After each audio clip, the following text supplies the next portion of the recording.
Doctor Gopikumar, clade 1, clade 2 എന്നീ പ്രധാനപ്പെട്ട രണ്ട് വകഭേദങ്ങളാണ് ഉള്ളത്. ഒന്ന് അല്പം തീവ്രതയേറിയതുമാണ്. അതുതന്നെയാണ് ലോകത്ത് കൂടുതലായും പടർന്നു പിടിക്കുന്നത് എന്നാണ് മനസ്സിലാക്കുന്നത്. നമുക്ക് ഇവിടെ അത് സംബന്ധിച്ചുള്ള കൂടുതൽ വിശദാംശങ്ങൾ ലഭ്യമാകേണ്ടിയിരിക്കുന്നു.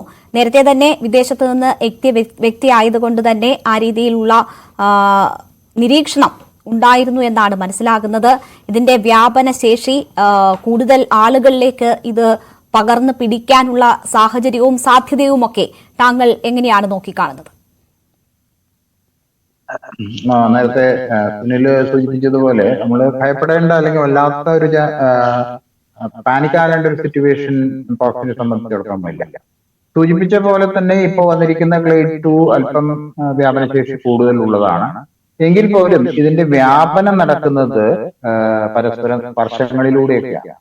അപ്പോ വായുവിലൂടെ നമ്മൾ കോവിഡോ അല്ലെങ്കിൽ അതുപോലെയുള്ള വൈറസ് രോഗങ്ങൾ ബാധിച്ചിരുന്ന പോലെ വായുവിലൂടെ അല്ലെങ്കിൽ ഡ്രോപ്ലെറ്റിലൂടെ അല്ല ഈ മങ്കി പോക്സ് പകരുന്നത് എന്നുള്ളത് തന്നെ ഇതിന്റെ വ്യാപനശേഷിക്ക് അല്പം കുറവായിരിക്കും എന്നുള്ളത് നമുക്ക് അറിയാൻ സാധിക്കും.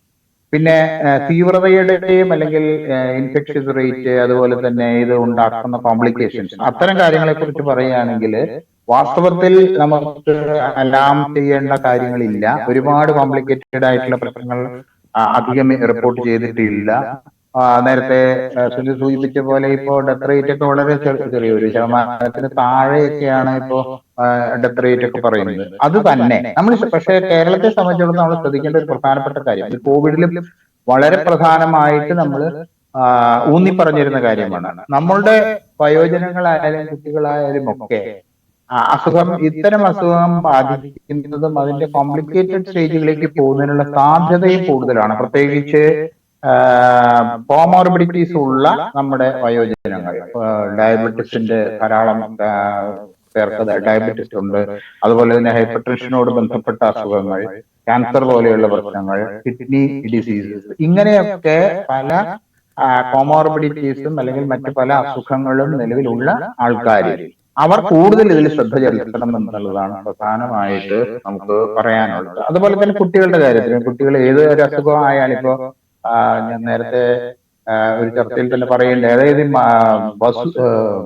5ാം പനി അല്ലെങ്കിൽ മീസൽസ് നമ്മൾ അത്ര വലിയ ഒരു പ്രശ്നമുണ്ടാക്കുന്ന രോഗമായിട്ടല്ല കണ്ടിരിക്കുന്നതെങ്കിലും കുട്ടികളിൽ പലപ്പോഴും കൂടുതൽ പ്രശ്നങ്ങൾ ഉണ്ടാക്കാറുണ്ട്, മരണം വരെ സംഭവിക്കുന്ന അവസ്ഥ ഉണ്ടാകാറുണ്ട് നേരത്തേക്ക്. അപ്പൊ അതുപോലെയുള്ള പ്രശ്നങ്ങൾ കുട്ടികളിലും അതുപോലെ തന്നെ വയോജനങ്ങളിൽ, പ്രത്യേകിച്ച് മറ്റ് ശാരീരിക രോഗങ്ങളുള്ളവരിൽ ഉണ്ടാകാമെന്നുള്ള ആ ഒരു മുൻകരുതൽ, ആ ഒരു ധാരണ നമുക്ക് ഉണ്ടാകേണ്ടതും അതനുസരിച്ചുള്ള മുൻകരുതൽ എടുക്കേണ്ടതും അത്യാവശ്യമാണ്.